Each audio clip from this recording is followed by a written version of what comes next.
Oi, Maia. Boa tarde, Paula. Boa tarde.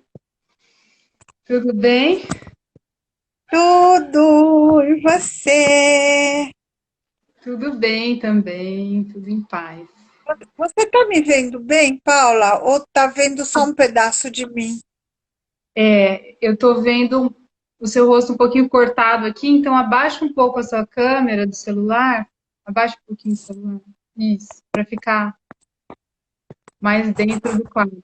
Aí, isso. Um pouquinho mais. Aí, tá bom. Tá ótimo. Beleza. A Vera entrou. Oi, Vera. Oi, Paula. As pessoas Oi, estão Paula. entrando. Oi, Vera. A Verinha. É. Vera. Então, hoje vamos falar de perdão, né? Hoje vamos falar de perdão, né, Paula? É. E quem quiser Ah, comentar, fazer perguntas, contar o que sente sobre esse assunto, né? Fica à vontade para escrever aqui para gente e a gente vai trazendo para a conversa. Maia, beleza, Paula. Diga. quer começar se apresentando e apresentando o cochicho? Com todo prazer. O meu nome é Maia Rantover. E eu estou nessa seara da psicoterapia corporal há cerca de entre 25 e 30 anos, eu não contei exatamente. E a minha entrada na psicoterapia corporal se deu através do Edson Galrão de França, que é o nosso diretor do Cochicho das Águas, né? Ele foi meu terapeuta durante um bom tempo. E depois disso, a gente começou a trabalhar juntos em vários programas do Cochicho. Eu fui a coordenadora de grupos que ele conduziu durante alguns anos. E depois disso, nós fundamos a Fonte, que é a formação para terapeutas, né? E a partir de 2004, eu assumi a coordenação pedagógica dessa formação do Cochicho, que é, segundo o Edson diz, o carro-chefe do Cochicho das Águas, porque é um dos programas que tenta transmitir um modo, um método de trabalho corporal e de trabalho com a vida emocional, né? E nós estamos aí há 20 anos com a fonte funcionando, né? E nesse meio tempo eu me tornei professora, eu fiz formação em outros institutos de psicoterapia corporal também, traduzi livros de uma referência importante da psicoterapia corporal, que é o William Reich, que foi um discípulo de Freud numa certa fase da produção dele, depois se independeu do Freud. E traduzi também outros autores de psicoterapia corporal que são referência, o Alexander Lowen, da bioenergética, a Gerda Boysen, da psicologia biodinâmica, o David Boadella, da biossíntese, enfim, vários autores da psicoterapia corporal, né? Simultaneamente, eu desenvolvi a minha prática clínica, né? Então, eu trabalho com isso, trabalho com psicoterapia esse tempo, né? E estamos aí, né? E você é Ah, professora da Fonte, né, Vera? Opa, como? desculpa. Entrou. Desculpa, eu vi a Vera aqui e chamei de Vera. Maia, Ah, oi. você é professora na Fonte e a Fonte é um curso com 3 anos de duração, né? É uma Exato, formação, na verdade. é uma formação.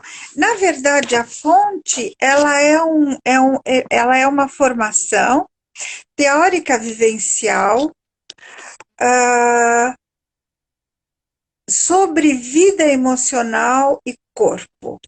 Então, ela é uma formação que vai abordar diversos temas que têm a ver com a nossa vida emocional e como o nosso corpo ele expressa isso e como, através do trabalho com o corpo e do trabalho com as emoções, a gente pode entrar num fluxo mais agradável do viver. Né? E o cochicho ele tem uma preocupação grande com a questão do prazer de viver e do fluir na vida, né? Tanto que o cochicho é um lugar belíssimo, né? Com fontes, com cascatas, com hábitos muito bonitos e interessantes de se estar junto, né? Então, a Fonte é um programa que você chega no sábado de manhã, vai embora no domingo à tarde. Então, ele é um curso fechado, né? Quer dizer, fechado no sentido de que todo mundo do grupo fica junto, se constrói, né, uma rede entre as pessoas que fazem a formação, né? São 3 anos, né? A cada mês nós temos um encontro, né? Dos 3 grupos, do primeiro, segundo e terceiro ano, temos 2 workshops vivenciais, em junho e em dezembro, né? E as pessoas que já participaram da Fonte, felizmente testemunham do seu crescimento e do seu amadurecimento como pessoas, e como profissionais depois que eles terminam esse ciclo, sabe? Então é muito gratificante, Paula, tanto para o Edson quanto para mim e para os assistentes também que trabalham na Fonte, viu? Sim. Eu comecei esse ano a Fonte como aluna e está sendo bem transformador. Puxa, que bom! Bem-vinda! Bem-vinda! Obrigada. E o Edson tá aí, né, Edson? Oba! Ali com o Xixi Oi, das Águas, acho que é ele. E obrigada! tô vendo pessoas aqui da Uma Fonte amizade também. antiga, muito antiga e muito preciosa, de parte a parte. E Maia, sobre o tema de hoje, o perdão. Vamos lá? Vamos lá. Paula, eu achei muito inspirado da tua parte trazer esse tema, viu? Eu achei muito inspirado e muito sensível da tua parte trazer esse tema, porque ele é uma experiência muito importante da subjetividade, né? É um tema que tem uma amplidão dentro da gente que nem o amor. Ou seja, é algo que toma um espaço grande dentro de nós e é um tema muito complexo também. E o Edson teve essa gentileza, né, de me indicar, porque essa é uma aula que eu dou no terceiro ano da Fonte, né, sobre a questão do perdão. Né? Então, vai ser um prazer poder falar disso. Faça suas perguntas, eu também posso ir falando e você me interrompe, as pessoas que estão juntas aqui, né? Estou vendo que a Liane Nishi entrou, que é uma amiga muito querida, né? E então, você quer que eu comece? Como você quer fazer? Pode começar. Muito bem. Então, assim, né? Basicamente, quando a gente fala de perdão, eu entendo que o que a gente tem para fazer é desconstruir dogmas. Porque a primeira coisa que nos ocorre quando a gente fala em perdão é aquele ato grandioso, né, de uma alma que diz eu te perdoo, né? É um ato só, um ato de desprendimento, um ato de abertura de coração. E o perdão é visto, de modo geral, como quase uma obrigação moral. Precisa perdoar, né? As pessoas têm obrigação de perdoar. É feio guardar ressentimento, né? Então, é como se o perdão fosse um comportamento que é esperado por nós, né? Que uma pessoa nos perdoe, e é esperado de nós porque nós temos que perdoar. Nós não podemos não perdoar, porque é feio, né? E essa concepção, ela vem da esfera religiosa, porque o perdão, ele está, digamos, envolvido por uma atmosfera de religiosidade, né? Então, qual é a ideia? A ideia é que, através do perdão, você vai livrar o ofensor do pecado. Você vai absolvê-lo de um pecado, né? E está muito fixado, né, no nosso inconsciente coletivo, as palavras de Jesus que dizem: perdoai-os, Pai, eles não sabem o que fazem, né? E Jesus é o Cordeiro que vai se sacrificar para obter o perdão divino para a humanidade, né?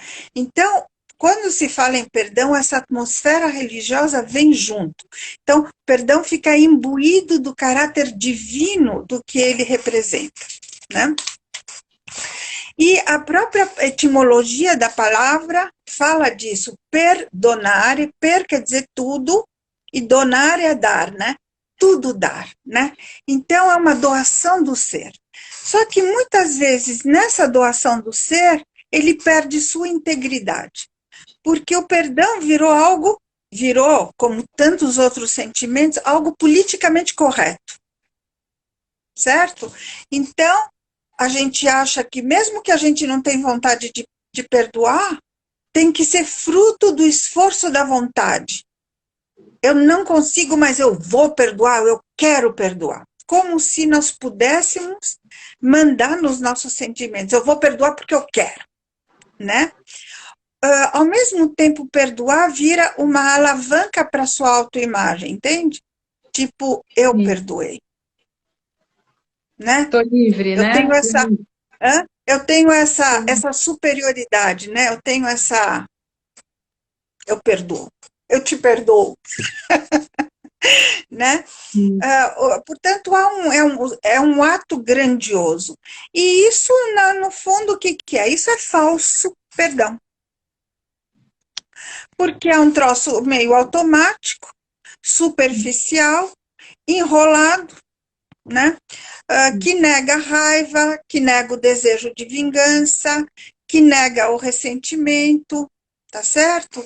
E que passa por cima da nossa integridade como seres, né? E ao invés de valorizar o resultado, ao invés de valorizar um processo, valoriza o resultado. Então, eu te perdoei, acabou. E não tem processo nesse caso, né? E não tem processo. E aí que está. O perdão, a exemplo de todo e qualquer sentimento, emoção humana, é algo que precisa ser mastigado e digerido. É algo que precisa ser elaborado para ser verdade. E, de algum modo politicamente correto, ele nos tira esse trabalho de elaboração sobre os nossos sentimentos. Tudo bem até aqui? Tudo bem? Sim. Quando a gente parte só do impulso de perdoar por uma vontade de se ver livre daquilo, ou mesmo de se achar superior, né, de querer se colocar como superior, a gente, na verdade, não está vivendo o processo do perdão. A gente está, de algum modo, se esquivando dele. Porque viver o processo do perdão tem a ver com você olhar para os sentimentos negativos que aquela ferida causou em você. Ou seja, olhar para a raiva, olhar para a dor, olhar para o sentimento de traição, de deslealdade, né? Olhar para o teu rancor, olhar para o teu desejo de vingança, olhar para você sendo capaz de desejar o mal de outra pessoa, de desejar que que ela se exploda para ser gentil, enfim. Você tem que olhar para o teu lado B. E nós estamos numa cultura em que é feio. É feio. É feio sentir essas coisas. Nós todos temos que alimentar aquela ideia sensacional de que nós somos semi-Madre Teresa de Calcutá, que estamos imbuídos de sentimentos nobres, né? Então, de algum modo, encarar o processo do perdão, de perdoar, é ter que olhar para todos esses sentimentos negativos e acolhê-los, né? E admiti-los, né? Então, tem muita raiva, muita dor que formam ressentimento, né? Quando a gente é ferido, no caso de alguém que nos fez mal. E tem muita culpa e muita vergonha quando a gente fez algo e a gente não se perdoa. Porque são dois processos muito distintos na psicodinâmica. Eu ter que perdoar alguém e eu me perdoar. E muitas vezes é mais fácil perdoar alguém do que se perdoar. Sim. Né? Então, tem algumas coisas que a gente tem que desconstruir quando a gente pensa em perdão para construir perdão. Então, muita gente acha que perdoar é esquecer. Então, perdoar não é esquecer. Perdoar é enquecer. Eu quero dizer com isso que perdoar é incorporar o que houve. Não é jogar fora, nem descartar o que aconteceu. É incorporar, pôr para dentro, mastigar, revelar para si mesmo o que houve. Perdoar também não é negar. Não foi nada. Não aconteceu nada. Como eu sou superior, o que vem de baixo não me atinge. Também não é isso. Não é negar o que aconteceu. É aceitar os fatos. Fácil falar, difícil fazer. Mas é aceitar os fatos. Né? É incluir, isso mesmo. Não é excluir, é incluir. Né? Então, aceitar os fatos, aceitar a dor, aceitar a vergonha, aceitar a humilhação, porque muitas vezes o ato que nos causa ferida nos humilhou ou nos desconsiderou. Né? Uhum. Então, perdoar também não é negar, é aceitar. Né? Depois, um outro mito... Oi. Fechando a janela, assim. Ah, tá bom. Às vezes eu me mexo por aqui, mas eu tô, às vezes, fazendo alguma coisa aqui no ambiente, mas estou ouvindo, estou atenta. Tá bom, tá bom. É muito bonita a plantinha atrás de você.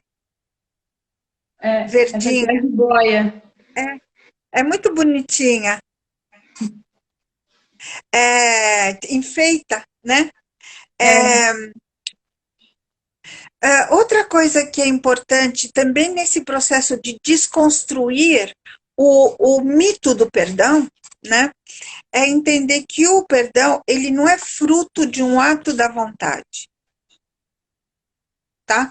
Tipo, eu vou perdoar porque eu quero. É muito mais complexo que isso, né? Muitas vezes os irmãos são educados assim. Um irmão briga com outro e fala, perdoa teu irmão. Como se você pudesse obedecer à vontade de perdoar. Então, o perdão é muito mais complexo do que a vontade de perdoar, né? E uma outra coisa que também há muitos equívocos com relação ao perdão é dizer, eu não perdoo, perdão é para Deus. Deus que perdoe porque eu não vou perdoar. né? E isso é uma forma de se desresponsabilizar e de se descomprometer, tá?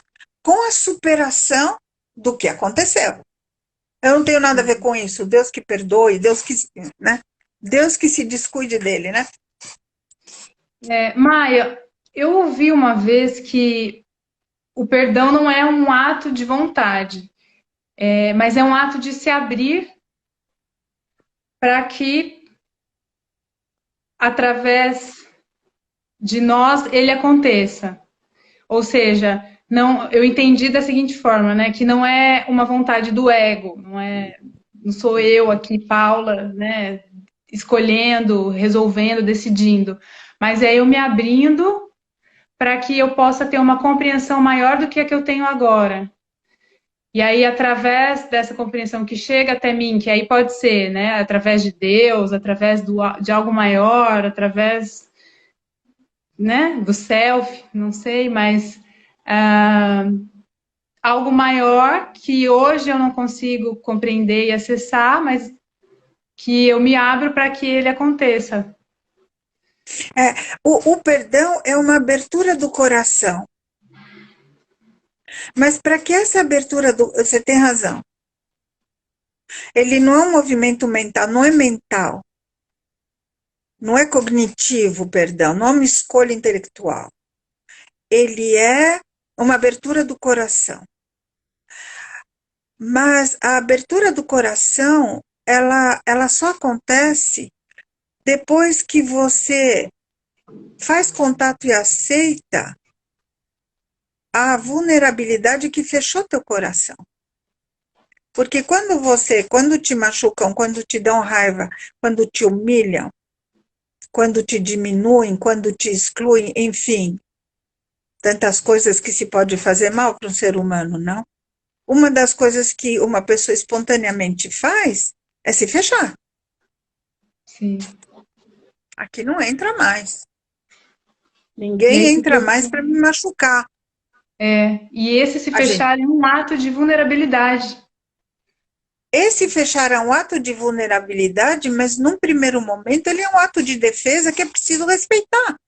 Sim, Quando quando a criança é magoada, ela não quer falar com você. Ela te vira a cara. Ela não quer te mostrar a vulnerabilidade, a fragilidade dela, porque você machucou. E nós somos um pouco crianças com relação a isso. Toda e qualquer pessoa que nos machuca constrói dureza em nós. Então, a abertura de coração não é uma coisa assim, entende? Abrir. Não, ela é uma prova. Ela é atravessar uma ponte, né? Ela é se abrir também, é se abrir para tomar mais porrada, hein? Então, não é uma coisa muito simples. A gente tem uma estrutura de defesas e de proteção contra isso. E essas defesas e proteções, elas não são exatamente insensatas. Elas têm o sentido de nos deixar menos vulneráveis aos tombos que a gente leva na vida, né? Também, uma outra coisa que impede o perdão, e que não é perdão, é como se eu perdoo, eu estou renunciando a fazer justiça. Deixa para lá, entende? E muita gente se aferra ao não perdão como uma maneira de se aferrar à justiça também, né? Tipo, se eu deixar para lá, a justiça não vai ser feita, né? Então, o perdão também não é renunciar à justiça. Eu posso deixar de sentir a cólera. Eu posso deixar o meu desejo de vingança sem abrir mão da justiça. Sem abrir mão de que justiça se faça. E essa é uma questão muito importante quando o mal cometido ele tem proporções coletivas e sociais. sim. Né? A Eu estava, justiça tem que ser feita. sim, Diga.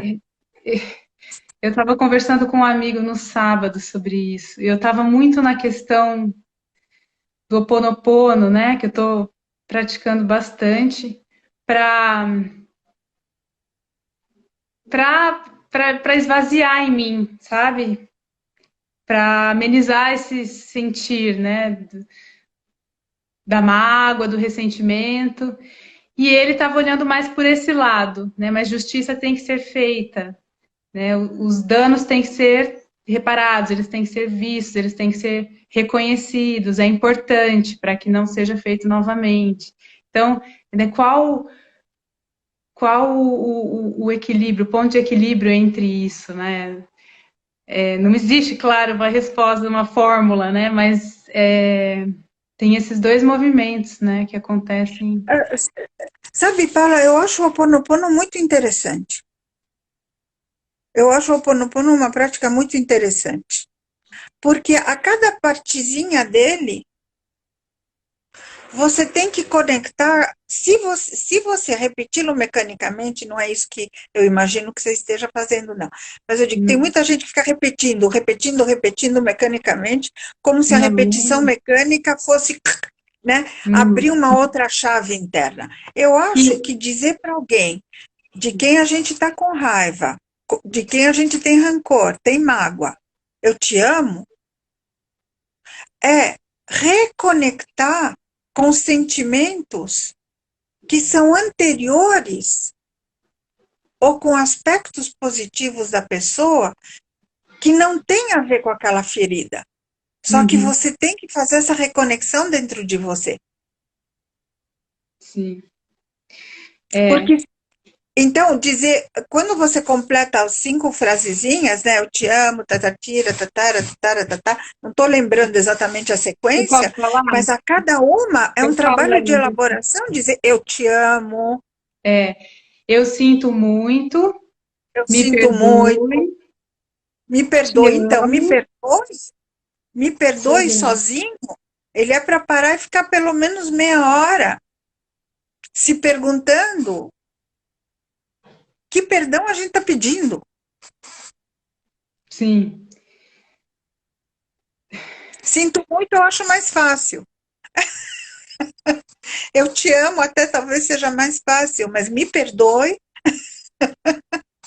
É esse difícil perdão é me perdoar. muito amplo e muito maior do que a gente consegue Esse me compreender, né? perdoe, ele vai para um poço interno muito profundo, porque É, ele tem a ver com você sair das tuas ilusões de que eu sou legal e saber reconhecer em você e enxergar em você teu lado B. Isso não é evidente para não, ninguém, não é, porque é muito difícil alguém realmente olhar e saber o quão ruim pode ser, né? Bom, uma outra coisa que perdoar não tem nada a ver é essa ideia de que você pode, se você perdoar, vai voltar ao que era antes. uhum, Perdoar como uma maneira de vamos zerar. Faz de conta que não aconteceu. Continuamos nos amando. E não é bem assim, né? Quer dizer, ovos mexidos não voltam para dentro da casca, né? Então, assim, sim, depois que aconteceu algo, a gente vai construir uma nova relação, se é que vai dar para construir, e para que essa nova relação aconteça, tem que ter confiança. E sentir confiança por uma pessoa que nos traiu é muito complexo, né? É é, complicado. Como é que eu vou voltar a confiar em você? sim.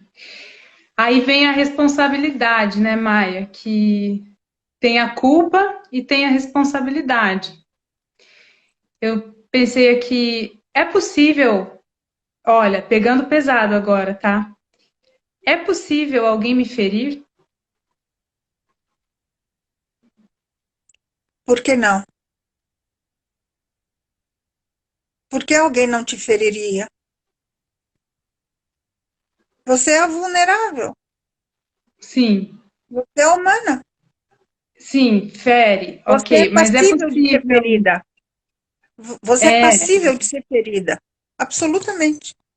Eu acho que sim, eu não entendi o que você quis dizer. tá. Então tá. É possível eu colocar a responsabilidade pela minha ferida no outro?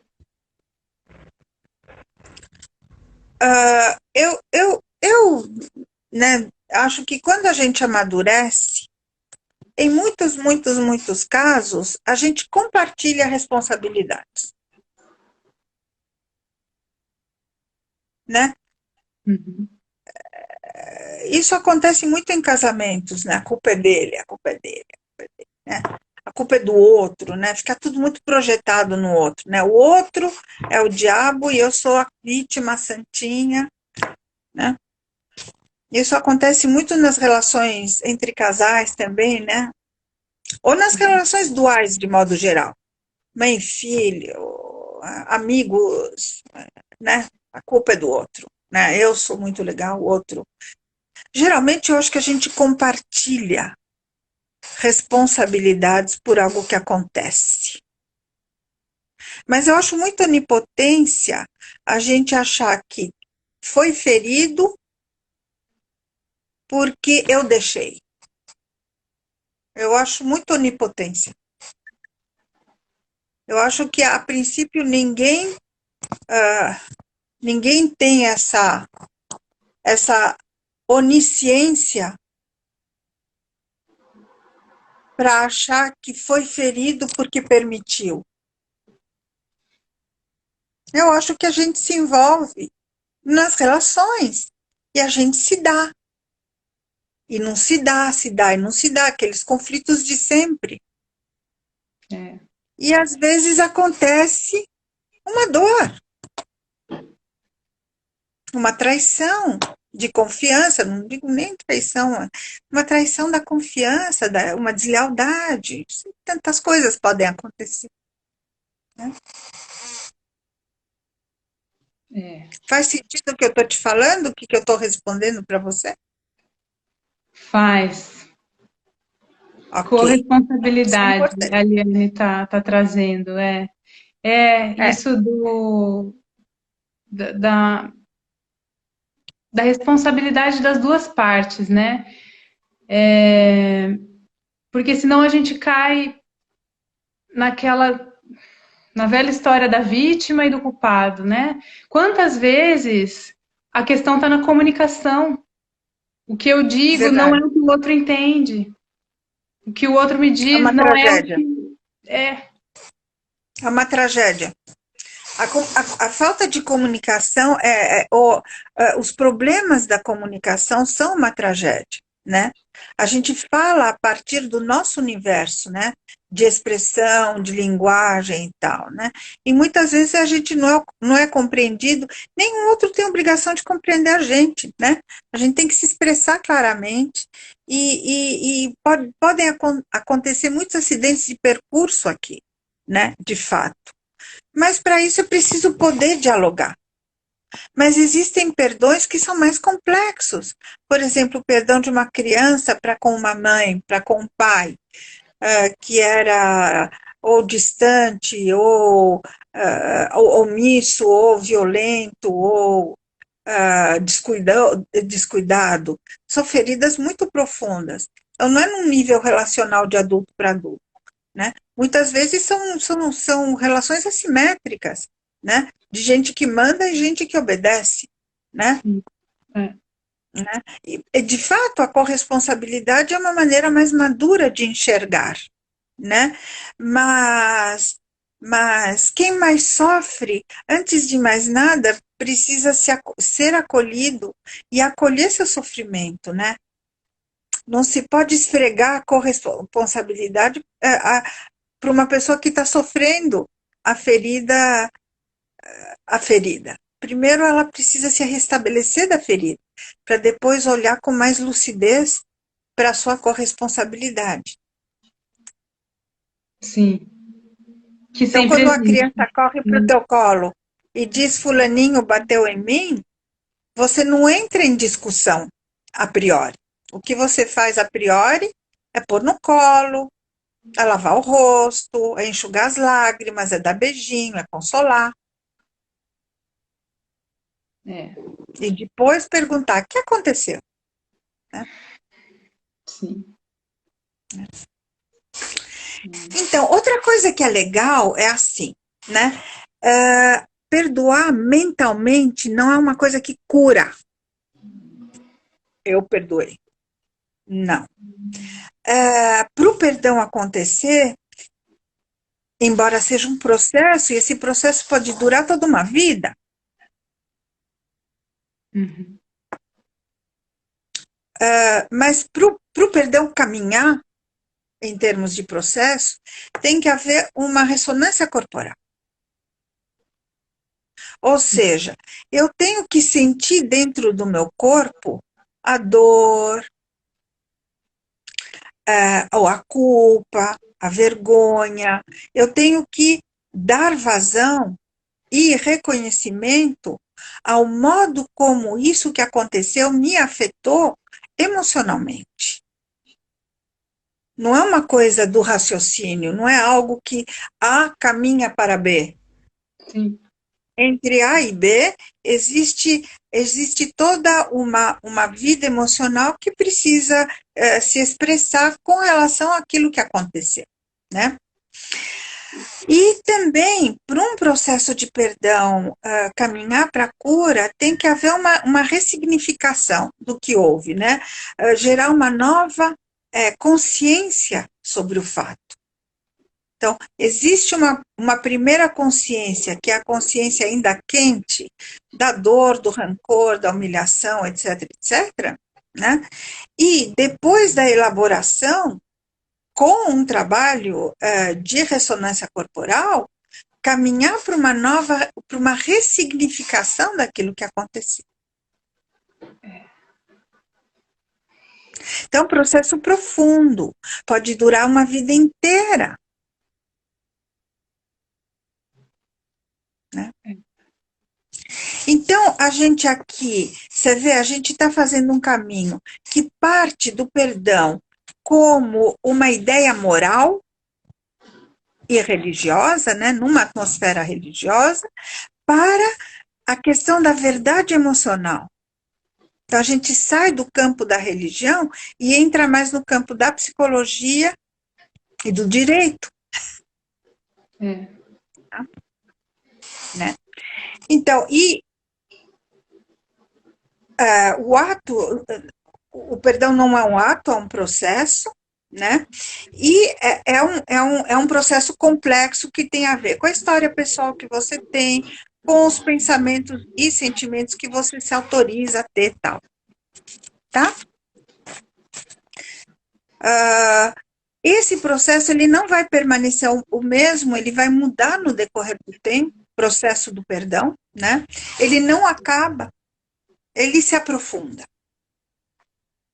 Às vezes ele acaba bem, né? É como o amor, eu te dizia, né? E o que eu queria trazer é que, porque a gente também tem uma concepção de perdão que é ou eu perdoo ou eu não perdoo. E o que eu queria trazer é que existem formas saudáveis, não vindicativas de não perdão.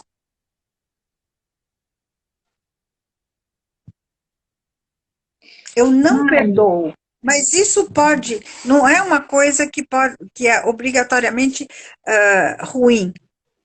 Pode ser mais saudável. São graduações de não perdão que caminham para o perdão, né? E o não perdão, de qualquer forma, ele é mais terapêutico que o falso perdão. O falso perdão, ele não gera mudança. Sim. Formas de não perdão podem. O que seria um não perdão? Bom, é um perdão em que basicamente a raiva não prevalece. Em algum nível há uma reconexão psíquica com o agressor. Quem sofreu aquele agravo ressignifica o que aconteceu, muda o impacto do ocorrido, ainda não perdoa, ainda tem uma ambivalência, não quer ver, não quer encontrar, não quer conversar, Sim. mas interage com o ocorrido dentro de si, e nessa interação a raiva não prevalece. Essa é uma forma saudável de não perdão. Sim, é importante lembrar que a raiva vem de uma necessidade não atendida, né?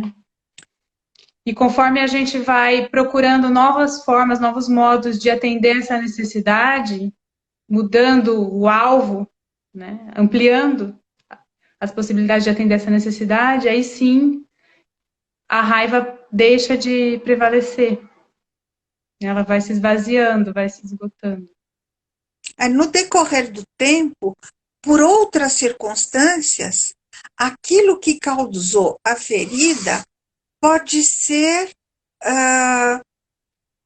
reelaborado, transformado por outros acontecimentos, né? Que não tem nada a ver com o agressor. E, de algum modo, isso te ajuda a ressignificar e dizer, mas aquilo que eu precisava, de fato, eu obtive. Então, eu não preciso me apegar, porque o não perdão é uma forma de se aferrar a uma dor. É por isso que tem esse paradoxo de que o não perdão, ele machuca quem não perdoa, né? Ele pode estar protegendo, né? Ele pode estar protegendo, mas ao mesmo tempo, se a raiva, se o rancor prevalecem, é um gasto energético em sofrimento que prejudica aquele Sim. ser, né? Se ele, Eu como falei você pensando diz, no não perdão e no falso perdão, que você comentou, né? Tem esses dois caminhos. tem um falso perdão, que é aquele de que nós falamos, né? Eu te perdoo e tal, e não é vivido, né? Ele é um ato grandioso, né? Narcísico, né?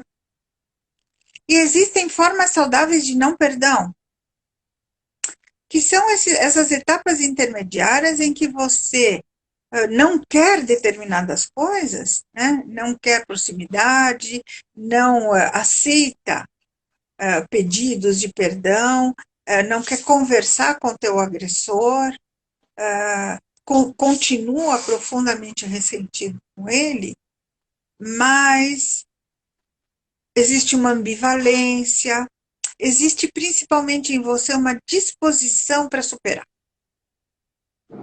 né? Eu não perdoei, mas eu quero superar isso, eu quero que isso passe. Eu reconheço que isso me faz mal. Ao mesmo tempo, eu estou aferrada, eu não consigo muito me desapegar do que aconteceu, mas eu quero elaborar isso. Isso dá para ter vontade, entende? Aqui a Sim. força de vontade faz sentido. Aqui a força de vontade está a nosso favor para construir superação.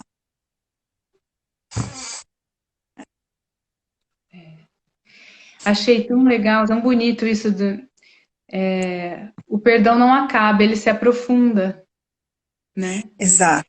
Como E processo, né? assim como o amor também, né, Maia? Eu acredito que o amor não acaba, nunca. Se ele é amor mesmo, ele não acaba, ele se aprofunda. Se aquele sentimento acabou, ele não era amor. Bom, isso eu acho que depende muito da tua vivência subjetiva, né?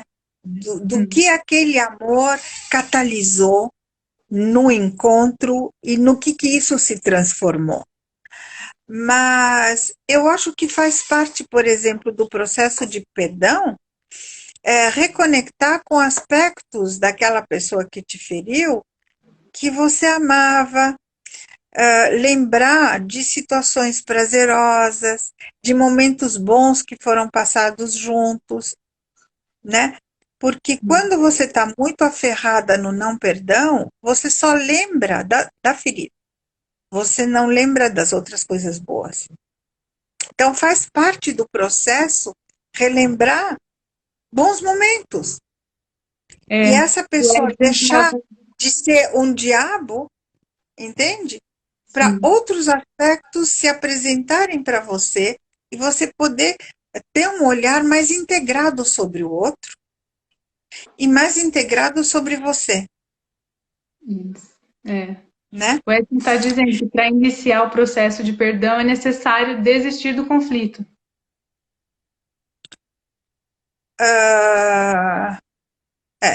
É verdade. Abrir mão do conflito, né? Chega, cansei. Abrir mão de brigar. Quero água. De algum modo, abrir mão de brigar é pedir, como fazem o pessoal no karatê, né? Que dá 3 toques assim no tatame, né? É pedir arrego, né? Dizer, olha, eu renuncio, né? Cansou, eu deu. não quero mais ganhar. Eu não quero mais ganhar. Eu perdi. E aí entra no luto. Entra no luto. Porque o perdão, no processo de perdão, existe um luto. Um luto pelo que você me fez.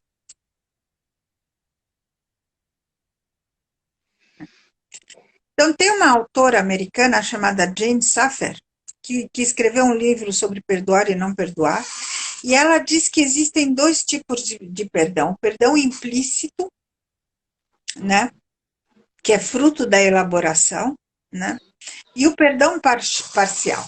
Né.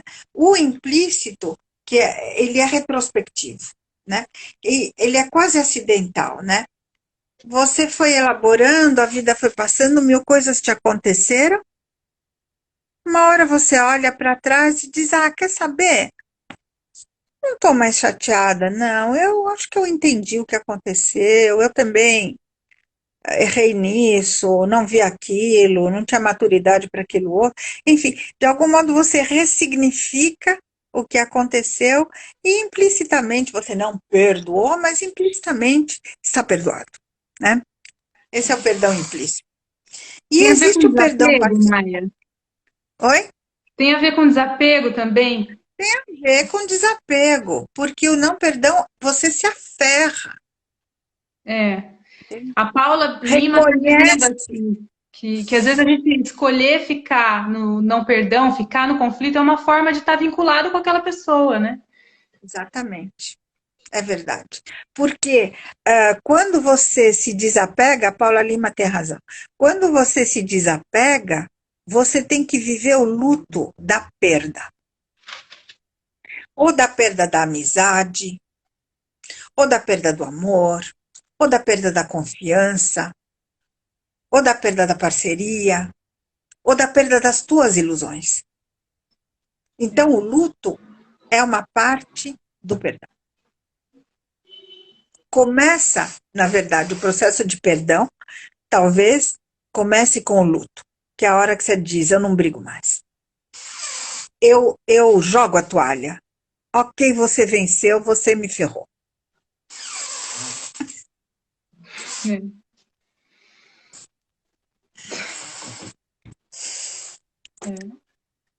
Né? E tem um outro aspecto, que é o perdão parcial. O perdão parcial não é visto como um perdão, que é uma ambivalência com relação ao outro, tá?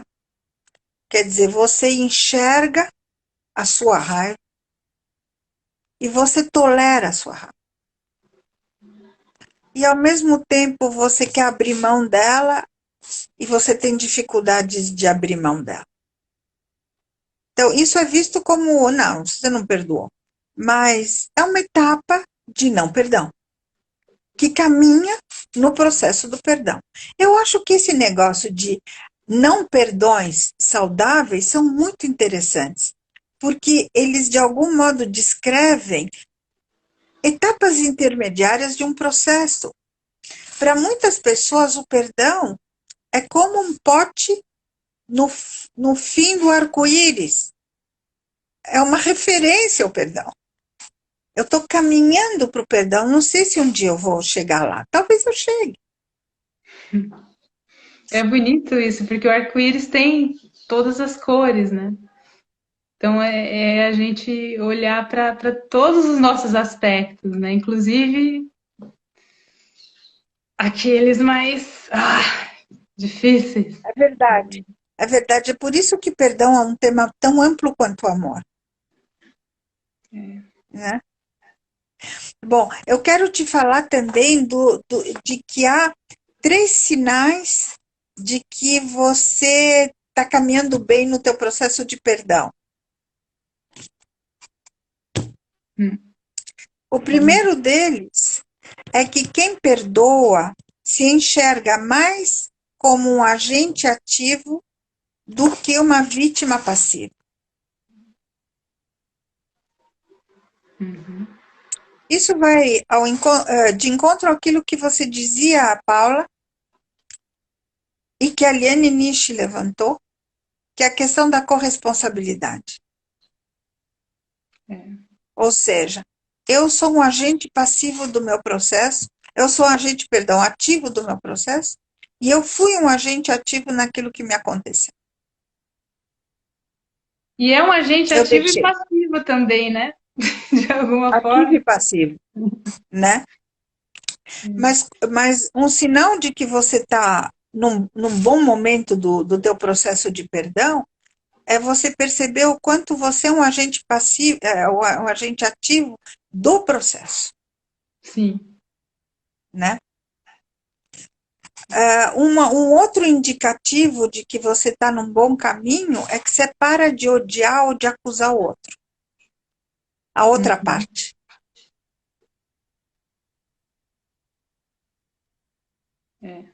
Seja porque você está no luto, seja porque você enxerga a tua corresponsabilidade, seja porque você largou a toalha e abriu mão do vínculo e está no luto.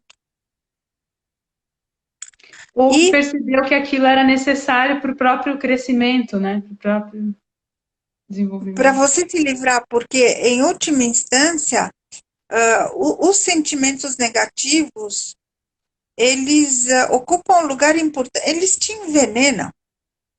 Eles envenenam teu sangue, tuas moléculas, teus pensamentos. É o mesmo que água intoxicada.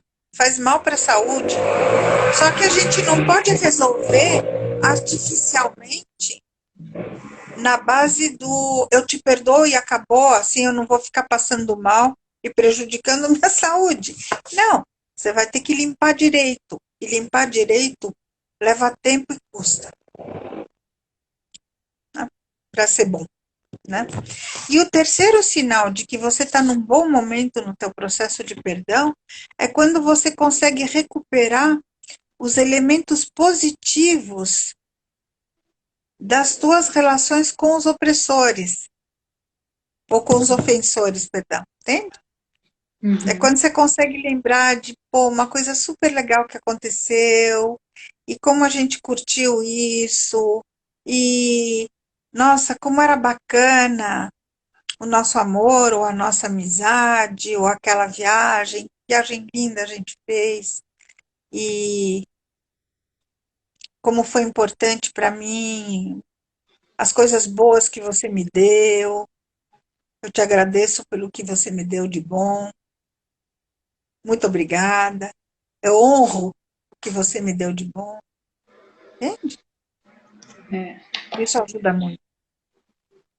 Olhar para o lado A, né? O lado A. Sim.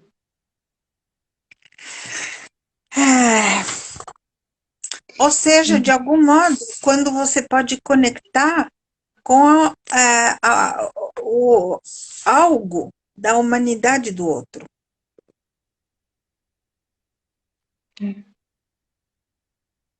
né? Então, o perdão parcial já é legal porque ele não te tolhe, já melhora a tua saúde física e mental. Perdão parcial. Então, quando a gente pensa, deixa de sair da instância divino, místico-divina, e vai para uma instância mais humana, a gente pode implantar 50 tons de, não diria de cinza, não, mas 50 possibilidades de viver algo que não seja 880. O nosso lugar não é 880. Nós somos da turma do meio. A humanidade não está nos seus extremos. Não pode estar. Ela tem que se adaptar no meio. Então, é isso, né? O processo de perdão tem a ver com uma reconexão com a experiência da ferida, né? Agora sintetizando. Tem a ver com o reconhecimento do impacto emocional que essa ferida causou. E tem a ver com uma reinterpretação retrospectiva do que aconteceu, entende? Depois que aconteceu, eu olho retrospectivamente e eu consigo ter um olhar para o cenário de um outro lugar. É. E aí sim, tudo vale a pena se a alma não é pequena, né? Nesse momento. É preciso coragem, né? É preciso coragem, né? Porque eu acho que era o Guimarães Rosa que dizia isso, que o que a vida pede de nós é coragem, né? Porque assim, tem que olhar para tudo isso, tem que reviver tudo isso, tem que ressignificar tudo isso. E é claro que a esquiva é o que a gente aciona automaticamente o tempo todo.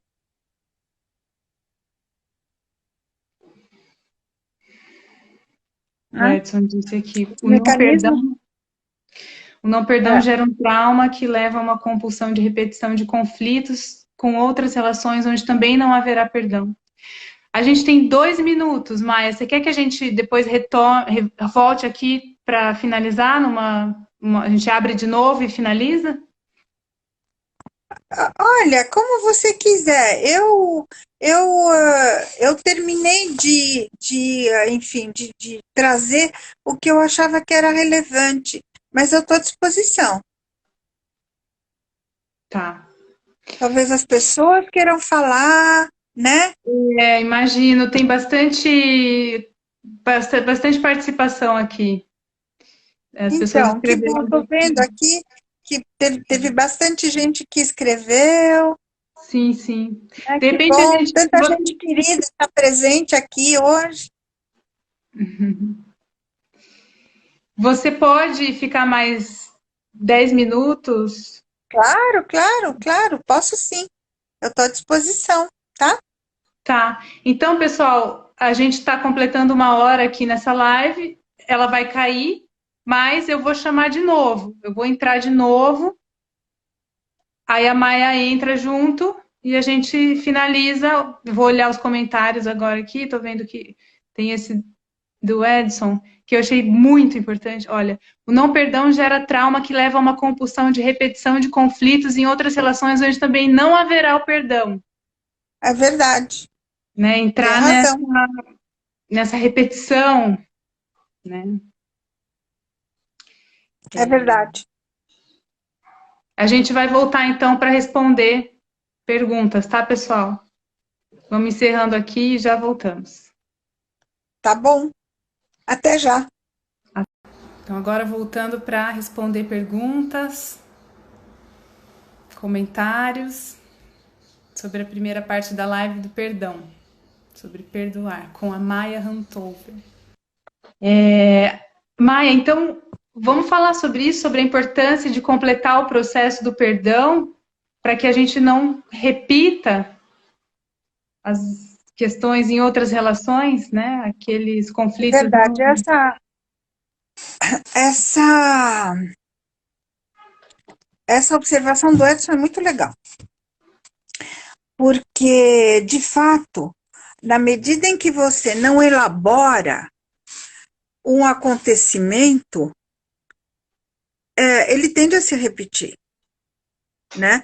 Você tende a responder da mesma maneira para episódios que te acontecem, que tem alguma semelhança com o episódio anterior, se você não elaborou o que aconteceu, se de algum modo você não revela qual foi o teu processo, quais foram tuas ilusões, qual foi a tua participação ativa, né, para que aquilo que te magoou tivesse acontecido, né?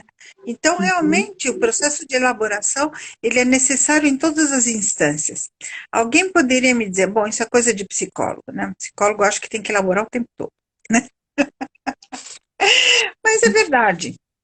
Eu acho que a gente tem que elaborar mesmo. A gente tem que A elaborar gente as pode coisas que nos elaborar ou acontecem. pode trair de novo uma situação para ter que elaborar. Então, Exatamente, porque elas se apresentam com a mesma cara. E a gente cai que nem patos do mesmo jeito. sim. Então, enquanto a elaboração não acontece, a gente tem compulsão à repetição, né? É verdade. É. E a Carol Nogueira perguntou se existe alguma técnica corporal ou ação física que possa facilitar o processo do perdão. Olha, não ações físicas ou técnicas corporais específicas. Nós trabalhamos, em psicoterapia corporal, nós trabalhamos muito com respiração. O aprofundamento da respiração como uma forma de fazer contato com as nossas emoções. A elaboração de um acontecimento sozinho é perfeitamente possível. Mas existem alguns temas da nossa vida que a gente precisa do testemunho e da interlocução de outra pessoa para poder elaborar. Ajuda muito. Sim.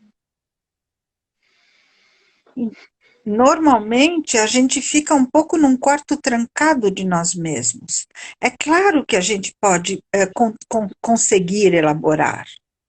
E fazer exercícios corporais para aumentar a nossa respiração, fazer contato com as nossas emoções, extravasar.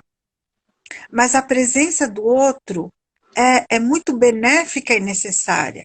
Nós somos seres sociais. Ninguém sobrevive só. Tem uma A expressão. autossuficiência é um mito. Que eu já até trouxe numa última live com o Edson, que é ampliar a nossa privacidade. Então, contato com o outro amplia a nossa privacidade. É bonito isso, né? É bonito, é muito bonito. Qual é o raciocínio, Paulo?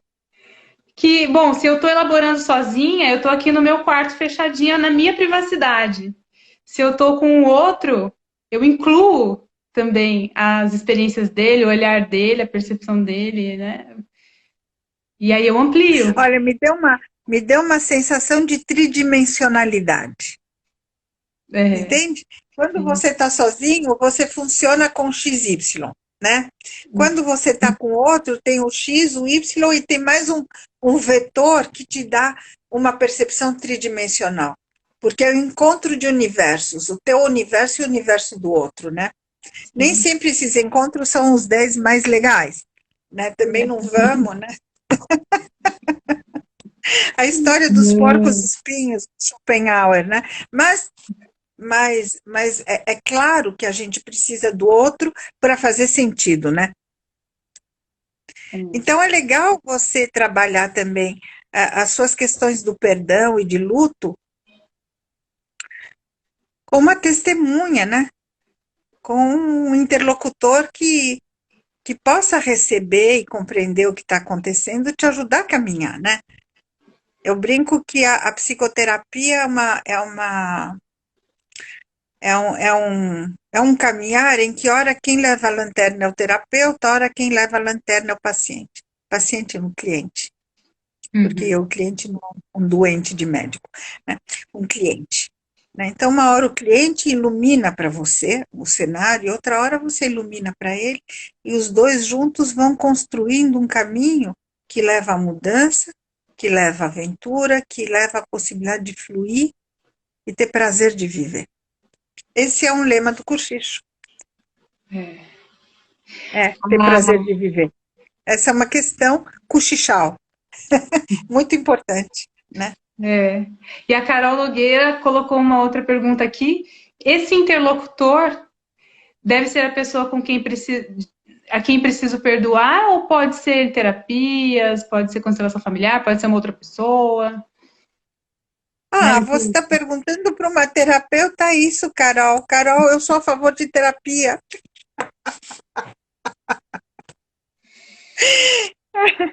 Eu sou muito a favor de terapia. O que eu presencio há muitos anos são pessoas conseguindo se transformar, se mudar, justamente porque elas estão se descobrindo em terapia, com auxílio, com um bom olhar, bons olhos de terapeutas, sabe? E É alguém claro não que está não é, envolvido. é claro que a psicoterapia não é o único recurso, longe daí, né? Todos nós somos terapeutas ou não, todos nós temos a potência de termos atos terapêuticos. O Edson também fala muito bem disso, né? Mas é bom terapia, faz bem. Se a gente vai querer que esse interlocutor, para auxiliar o nosso processo do perdão, seja a pessoa que, com quem a ferida veio à tona, né? A gente continua fechado ali também, naquele núcleo do conflito. É muito difícil, se você conseguir resolver a tua questão com o teu ofensor, puxa vida, isso é um ganho para a humanidade. A gente precisa ser capaz de interlocução para acabar com essas oposições, essas guerras que está havendo agora. Sim, em alguns momentos temos uma participante aqui chegando. Aqui uma menininha, olha só que coisinha mais linda. Quem é essa moça? Essa é a Lia. É quem? Lia. Lia! É, Oi! ela Que vai assistir a bonitinha, gente. parabéns. E, filhinha, agora é para assistir, tá bom? Tá, tô com fome. Vai lá, então. Quando a gente tá... Pode pegar. Vai lá pegar. Desculpa, pessoal. Mãe, pega um doce pra mim. Bom, eu estava falando sobre a gente querer, às vezes, no calor do conflito, insistir em ficar com esse interlocutor, no calor do conflito. Muitas vezes é legal quando é possível haver um afastamento para que os dois possam procurar Ah, as ajudas necessárias, ou então o é silêncio sensato, necessário também, né? é sensato. Através de silêncio, muitas vezes a gente consegue mais clareza.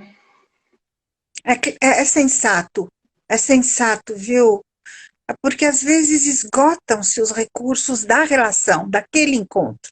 Aquele encontro entra numa área cega em que o outro, em que você só se enxerga no outro, o outro só enxerga ele mesmo em você. Em que a diferença é incapaz de crescer ali, em que você não consegue se diferenciar direito. E isso cria mais conflito, mais atrito, mais dor. Às vezes a gente precisa se afastar para voltar. Para ter vontade de voltar, inclusive. Não é? É. Todo mundo precisa de um tempo seu, não? O que fica neuroticamente em relação. Pelo amor de Deus. É nefasto. Respirar, né?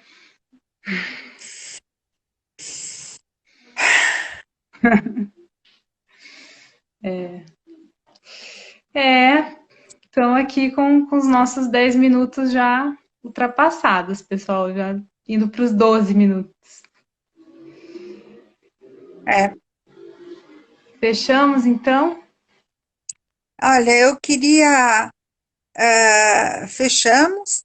Eu queria te agradecer, Paula, agradecer ao Edson também, né?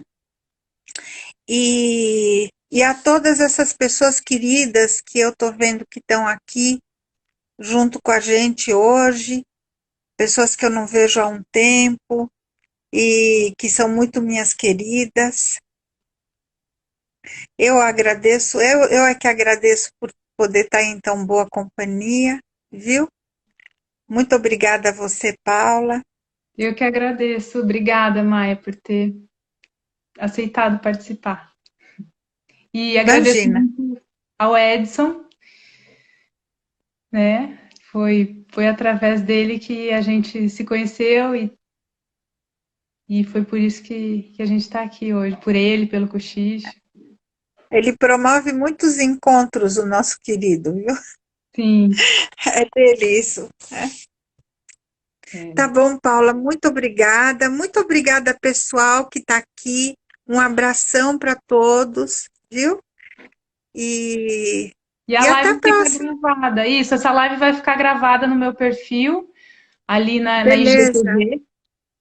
Tá bom? Vocês Olha, podem acompanhar. Paula, se você puder mandar o link, a gente queria, se você não se incomodar, a Não. gente gostaria de postar na TV do YouTube do Cochicho. Sim, a gente está tentando fazer isso. Estamos aprendendo. Beleza, Essa parte tecnológica, beleza. né, está sendo É aprendizado difícil, agora né? para nós. Vai ficar no IGTV, que isso eu já consegui fazer, e assim que eu conseguir passar para o YouTube, né, aceito ajuda também, pessoal do Cochicho que está aqui, para a gente colocar esses vídeos no YouTube. Tá? Ele já foi criado, esse Beleza. canal, e agora a gente só precisa fazer a conversão para lá, desse conteúdo todo. É isso aí. Olha aí, o Mark está dizendo que ele sabe como faz e que ele vai te falar. Obrigada, Mark. Obrigada, Marca. Valeu, a gente vai conversando então. Um beijo, pessoal. Beijo, Maia. Obrigada. Beijo, obrigada. Tchau. Tchau.